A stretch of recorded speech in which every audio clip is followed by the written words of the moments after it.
Okay, let's get this bread. Firstly, we're going to get our scales and just set it to grams, grab our bowl and make sure that is set to 0.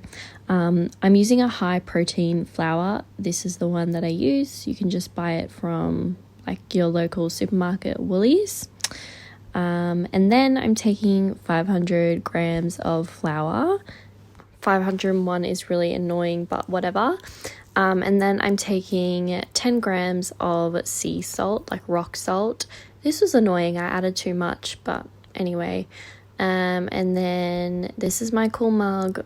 Next, I'm putting in 350 grams of water. I'm trying to. This is my starter. I fed it a few hours ago and it's nice and bubbly. So don't mind the jar, by the way. It looks shocking, but I'm just trying to show you inside the jar. Oh, spilt some, but I'm getting 100 grams of that, okay? I got 100 grams and now I'm just putting it into the water. And when you have a look at it, you can see that it floats. Some of it's sinking, but some of it's floating. But if it floats in the water, then it's ready to whisk. So I'm taking a dough whisk and I'm just whisking that up. This is what it looks like when it's all combined. Not very good, looks a bit dry, but we're gonna hydrate it for 30 minutes. So cover and hydrate. And now I'm just spraying my hands. So moving on to our stretch and folds. With the wet hands, you want to just pull underneath the dough and then pull the dough up and over itself. Try not to create like the hole like I did, but just stretching and folding on each side of the dough, each 4 sides. And then after the first set, we're going to wait 25 to 30 minutes and we're going to repeat that 3 more times and then do 2 coil folds. You can see how different the dough is after the first set of stretch and folds. This might even be the third, but you can see how the dough has changed, and pulling up, it's a little bit harder to pull. As you can see, I'm really trying to pull here, but also not completely tear the bottom, if that makes sense. And I'm really going nice and slow. This is obviously a sped up version, but just as I'm pulling up, just kind of like shaking it a little bit, as you can see I'm doing here. TikTok and YouTube have some really nice slow tutorials. That's where I learned anyway, but I'm not even perfect by any means. Sorry about this lighting as well. This was at, I think this was at like 6 o'clock at night, still doing stretch and folds. They take a long time. It's quite time consuming. Now we're doing the coil folds with wet hands again, just getting the dough from underneath in the middle and then pulling and stretching over itself. I'm not very good at explaining this one, but just doing that on all 4 sides. And we're going to do 2 sets of coil folds, waiting 25 to half an hour in between. After you've done that, you want to cover and let it rest or ferment for 6 hours to overnight, however long it takes for your dough to like rise. But I definitely would suggest the longer the better. I waited, I think, about 7 hours. Now I'm just pouring out my dough onto a floured surface and placing rice flour in a banneton bowl.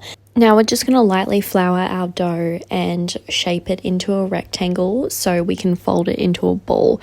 I got this tutorial off YouTube, so I'm just like basically taking each side and moving it into the middle and kind of, as you can see here, stretching it all into the middle so it looks like this, and then rolling it into a ball.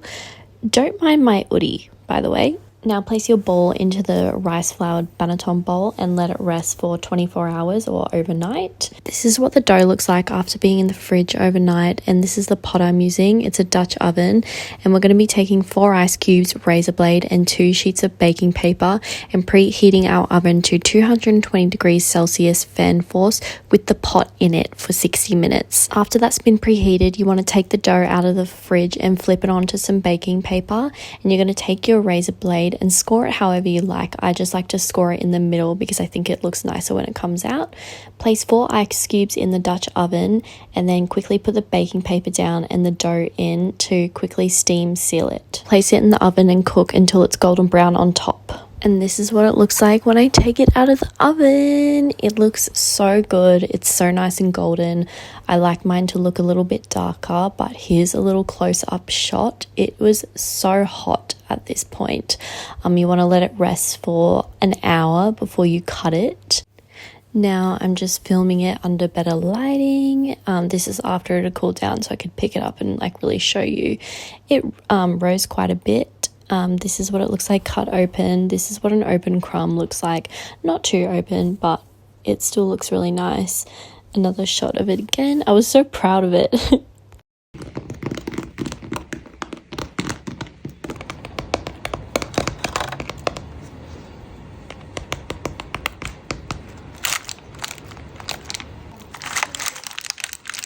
Thanks for listening to that little ASMR montage, and thank you for watching. See you in my next video. Bye.